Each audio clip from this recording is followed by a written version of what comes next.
আমি ওগুলো মানব না, বুঝেন নাকি আপনারা? দিলাম ভাই, গরিব মানুষ আমরা, একবার গরিব আপনি করে ভাই, গরিব মানুষ আমরা, একবার গরিব আপনি করে দিয়ে দিবি মাল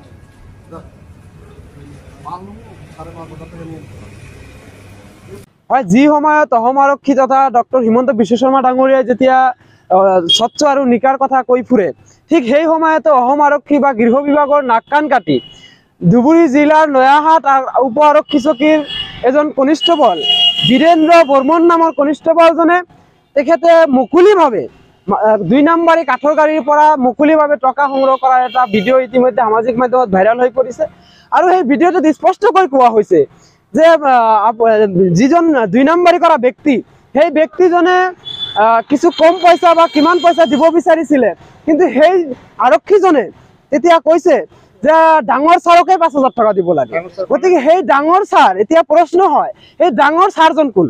সেই ডাঙৰ ছাৰজন নয়াহাট আৰক্ষী চকীৰ ভাৰপ্ৰাপ্ত আৰক্ষী বিষয়া এজন হয় নেকি? যদিহে সেইজনে হয়, সেইজন ব্যক্তিয়ে আৰু কিমানজন ব্যক্তিক লগাই দিছে? হয়তো মাত্ৰ এজন ব্যক্তিৰ সেই ভিডিঅ' ফুটেজ ভাইৰেল হৈছে, এজন চুৰ কৰিলেহে এজন ধৰা পৰে। গতিকে এই বীৰেন্দ্ৰ বৰ্মন নামৰ ব্যক্তিজনে যেতিয়া ধৰা পৰিল, তাৰ আঁৰত আৰু কোন কোন জড়িত আছে এয়া এটা ইনভেষ্টিগেশ্যন হ'ব লাগে। উত্থাপন কৰিছোঁ যে এই নয়াহাট আৰক্ষী চকীৰ ভাৰপ্ৰাপ্ত আৰক্ষী বিষয়াগৰাকীয়ে আৰু কিমানজন কনিষ্টেবলক লগাই দিছে, ইয়াৰ ওপৰত এটা ইনভেষ্টিগেশ্যন হ'ব লাগে। আৰু আমি এইখিনিতে ক'ব বিচাৰিছোঁ যাতে বিভাগীয় কৰ্তৃপক্ষই অকল এই বীৰেন্দ্ৰ বৰ্মন নামৰ ব্যক্তিজনক যাতে বিহিত ব্যৱস্থা গ্ৰহণ কৰি যাতে দায় নাহাৰে, ইয়াৰ কাৰণে আমি দাবী উত্থাপন কৰিছোঁ। আৰু বিশেষকৈ এই থানাটোৰ ওপৰত ইনভেষ্টিগেশ্যন এটা হ'ব লাগে।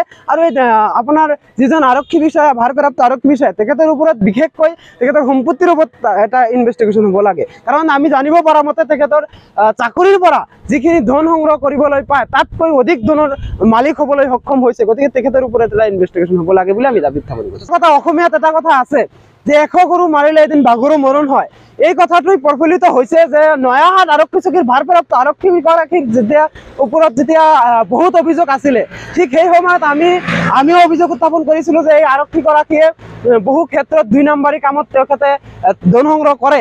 কিন্তু আমি এতিয়া দেখিবলৈ পাইছোঁ তেখেতে নিজে সংগ্ৰহ নকৰিলেও আওপকীয়াকৈ কনিষ্টেবলৰ জৰিয়তে বা বিভিন্ন দালালৰ জৰিয়তে তেখেতসকলে ধন সংগ্ৰহ কৰিবলৈ সক্ষম হৈছে। আৰু ইতিমধ্যে যিহেতু সম্প্ৰচাৰ হৈছে বাতৰিটো, আপোনাৰ ধন সংগ্ৰহ কৰা এটা কনিষ্টেবলৰ এটা ভিডিঅ' ভাইৰেল হৈছে। গতিকে এই সন্দৰ্ভত আমি আৰক্ষীগৰাকীক ওপৰত বিহিত ব্যৱস্থা গ্ৰহণ কৰিবলৈ দাবী উত্থাপন কৰিছোঁ।